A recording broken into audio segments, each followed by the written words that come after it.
अस्सलाम वालेकुम नाजरीन, साहिबान न्यूज के साथ मैं हूं नाइला भट्टी। सबसे पहले शामिल करते हैं आज की अहम खबर। जद्दा में इंसदादी माइक्रोबियल रेजिस्टेंस AMR पर 3 रोज़ा आलमी वजारती कॉन्फ्रेंस का आगाज़ हुआ, जिसका मौजू ऐलान से नफाज तक AMR की रोकथाम के लिए कसीर शोबों की शराकत था। वजारत सेहत के ज़रिए-ए-तमाम इस कॉन्फ्रेंस में दुनिया भर के वज़रा, बैनुल-अक़वामी तंजीमों और सिविल सोसाइटी के नुमाइंदे शरीक हैं।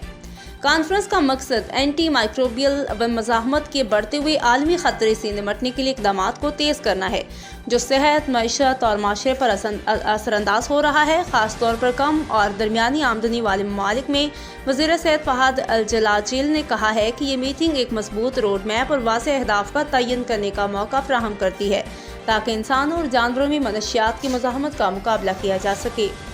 WHO के डायरेक्टर जनरल डॉक्टर टेड्रोस ने AMR को एक फौरी मसला करार देते हुए कहा कि ये एक मामूल के इन्फेक्शन के इलाज को मुश्किल और महलिक बना रहा है। अक़वाम मुत्तहिदा के माहौलियाती प्रोग्राम के डायरेक्टर इंगर एंडरसन ने माहौल को AMR के फैलाव का कलीदी अंसर करार दिया और माहौलियात में मुदाखलतों को मजबूत करने पर जोर दिया।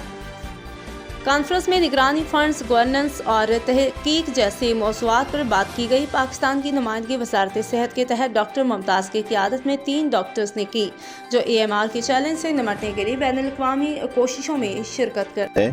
AMR IPC पे, और ये इससे 3 कॉन्फ्रेंसेस पहले हो चुकी हैं।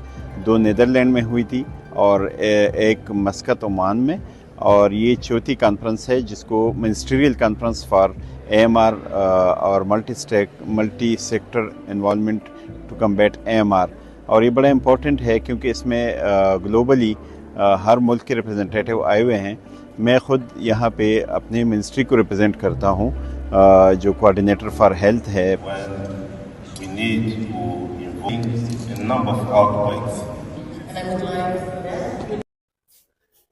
अब तक के लिए इतना ही। मज़ीद खबरों और अपडेट से बाखबर रहने के लिए देखते रहें साहिबान न्यूज़।